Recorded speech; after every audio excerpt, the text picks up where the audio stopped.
Sir, imagine, nasa loob ka ng isang bar. Maganda yung vibe, maganda yung music. Paano ka sasayaw?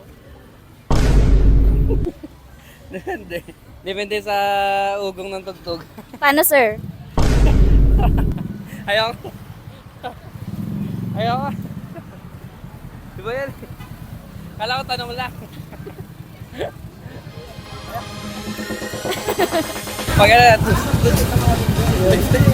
ano? Sige. Thank you.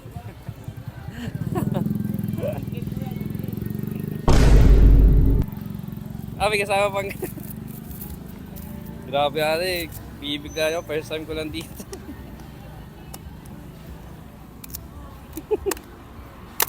Kaya pa yata magbubukas sa ano.